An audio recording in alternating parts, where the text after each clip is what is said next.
So hello, hi my dear students. A very good morning to each and everyone. Here I am Bhagyalakshmi Naik and once again welcome back to my YouTube channel. So in the previous class we have already completed the chapter that is cube root. So here our new topic that is square root.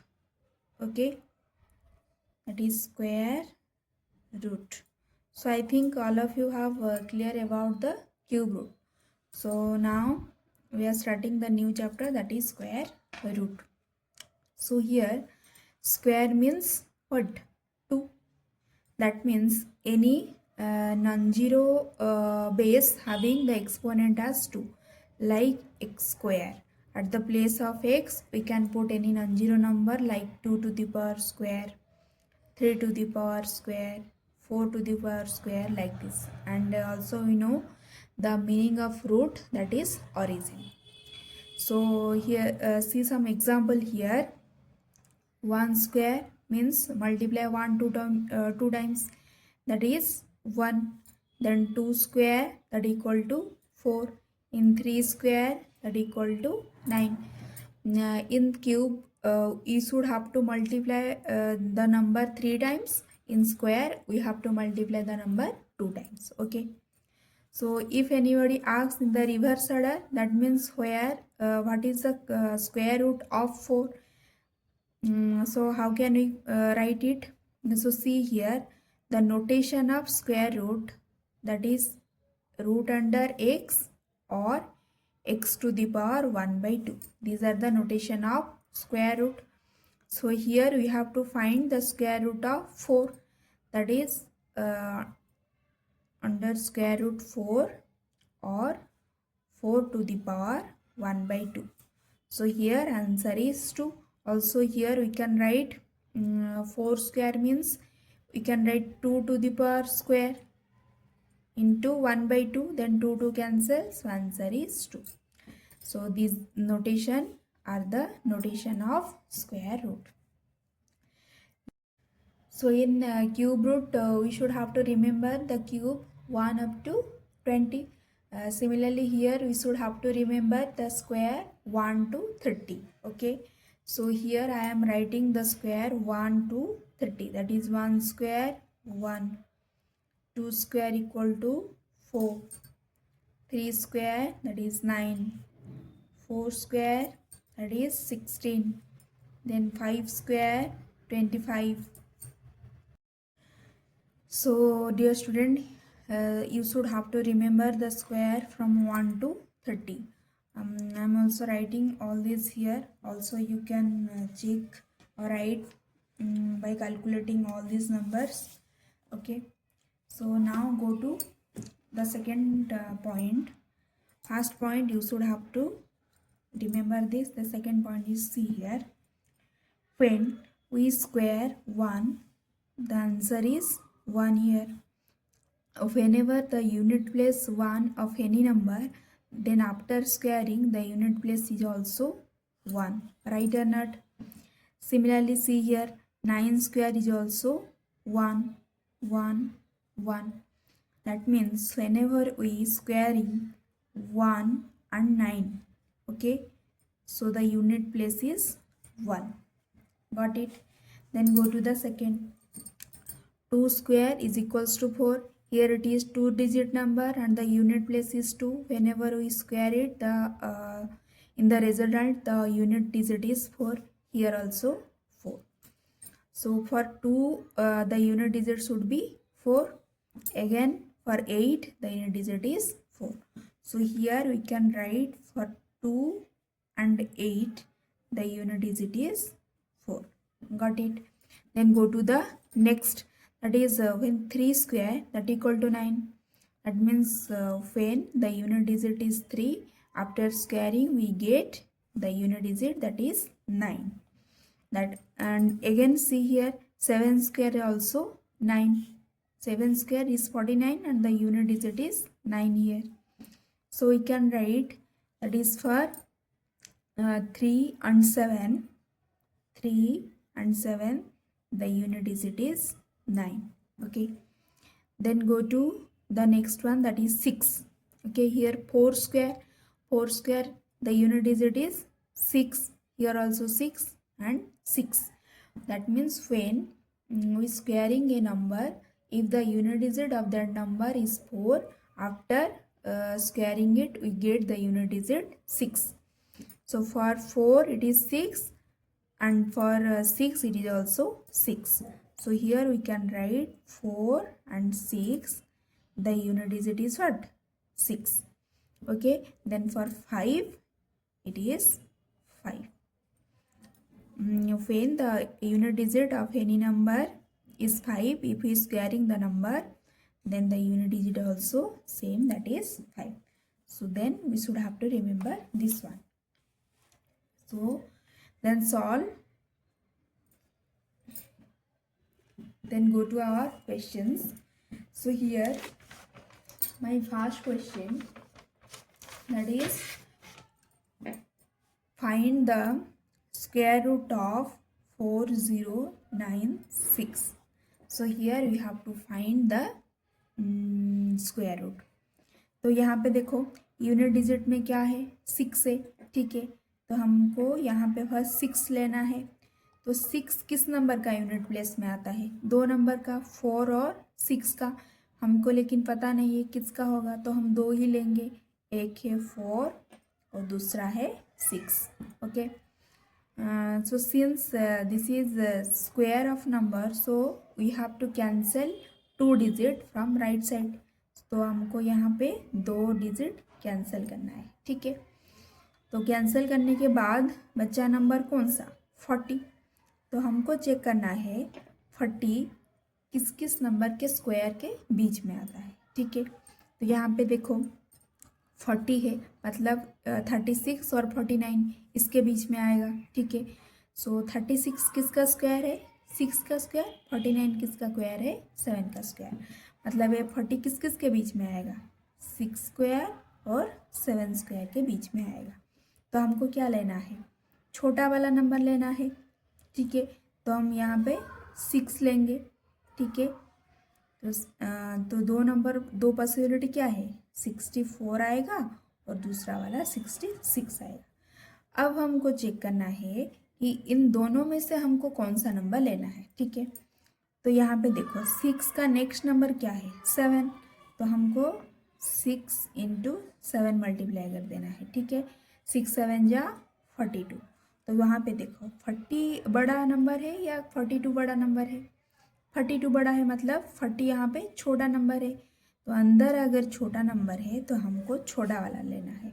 तो यहाँ पे answer कितना आएगा? 64। समझ में आया? All of you have got it? So again I am repeating here. See, so here the unit digit is 6.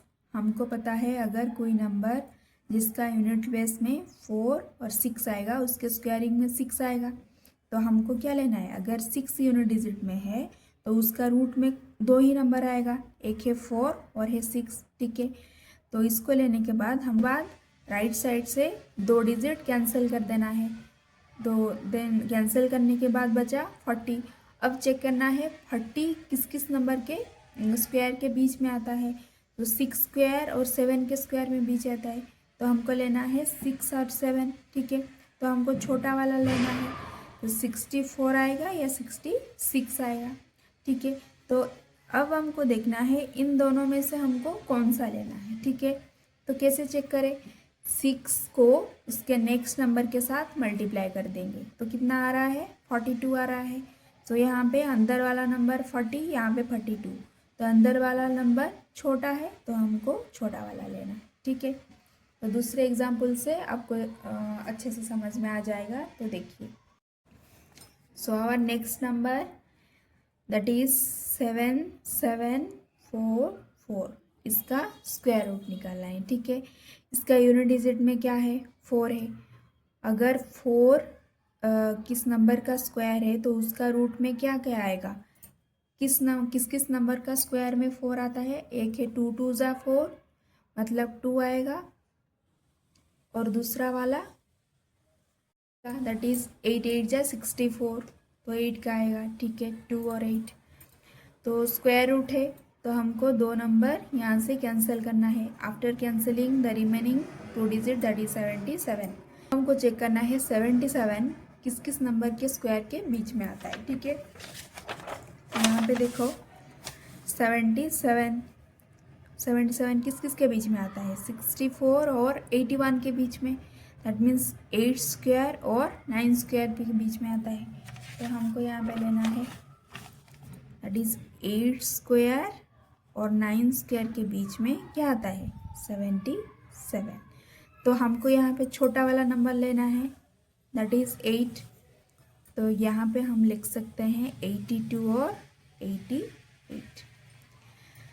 Then हमको check करना है इन दोनों में से हमको कौन सा नंबर लेना है। ठीक है, तो यहाँ पे देखो 8 का नेक्स्ट नंबर दैट इज 9, तो मल्टीप्लाई कर दो 8 को 9 के साथ, 8 9 जा 72। यहाँ पे 77 बड़ा वाला नंबर है तो हमको बड़ा वाला लेना है। तो आंसर क्या आएगा, 88। Got it. Then go to the next question that is find the unit digit of 1 3 6 9। ओके, तो हमको यहाँ पे स्क्वायर रूट निकालना है। यहाँ पे एक बार देखिए फिर 9, तो 9 किस किस का स्क्वायर में है, 3 का स्क्वायर 9 और 7 का स्क्वायर 49। तो हमको दो नंबर मिल गया दैट इज़ 3 और 7। उसके बाद 2 डिजिट कैंसिल करना है। कैंसिल करने के बाद बचा नंबर क्या है, 13। सो 13 किस किस नंबर के बीच में आता है, देखिए 3 square that is 9 and 4 square that is 16। तो इन दोनों नंबर के बीच में आता है। तो हमको यहाँ पे छोटा वाला नंबर लेना है। तो यहाँ पे क्या आ जाएगा, 33 और दूसरा 37। ठीक है, उसके बाद इन दोनों में से एक लेना है। तो यहाँ पे क्या आ गया हमारा 3, तो 3 का नेक्स्ट नंबर 4, तो 3 4 जा 12। यहाँ पे 13 बड़ा है, मतलब बड़ा वाला नंबर लेना है। तो आंसर आएगा 37। Okay, then go to the last one. So our last question that is 125 then 44, इसका स्क्वायर रूट फाइंड करना है। तो यहाँ पे यूनिट डिजिट 4 आएगा। ठीक है, तो 4 है तो किसका स्क्वायर 4 है, एक 2 का स्क्वायर 4 और दूसरा वाला 8 का स्क्वायर दैट इज 64 में 4 आ रहा है तो 8 आ रहा है। उसके बाद 2 डिजिट कैंसिल, बचा नंबर 125। तो हमको चेक करना है 125 किस किस नंबर के बीच में आता है। तो हमको पता है 11 का स्क्वायर कितना 121 और 12 का स्क्वायर 144। तो इन दोनों के नंबर के बीच में क्या आता है 125। तो हमको छोटा वाला नंबर लेना है दैट इज़ 11। तो यहाँ पे हम लिख सकते हैं 112 एंड 118। ओके, सो फिर हमको चेक करना है कि इन दोनों नंबर में से कौन सा सही है। ठीक है, तो यहाँ पे हमको मिला 11 का next number that is 12। So 11 into 12 is equal to 11 into 12 that is 132। तो यहाँ पे है 125, यहाँ पे आ रहा है 132। मतलब ए वाला नंबर छोटा नंबर है, अंदर अगर बड़ा वाला होगा तो हमको बड़ा वाला लेना है, अंदर अगर छोटा वाला है तो हमको छोटा वाला लेना है। छोटा या बड़ा किसके साथ कंपेयर करना है, इसके साथ कंपेयर करना है। ठीक है, कंपेयर करने से कौन सा छोटा आ रहा है, अंदर वाला छोटा आ रहा है। तो हमको इन दोनों में से छोटा वाला नंबर लेना है।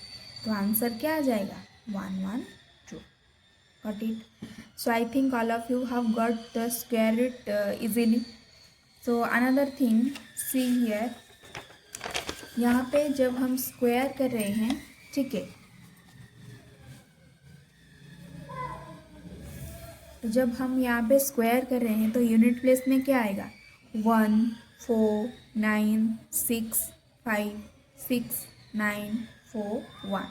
मतलब कौन कौन सा नंबर आ रहा है 1 4 9 6 5। ठीक है, तो बच्चा कौन सा नंबर है 1 के बाद 2, देन 3 भी नहीं आ रहा है, 3 4 आ रहा है, 5 आ रहा है, 6 आ रहा है, 7 और 8, ठीक है। ए वाला नंबर स्क्वायरिंग में नहीं आ रहा है, ठीक है।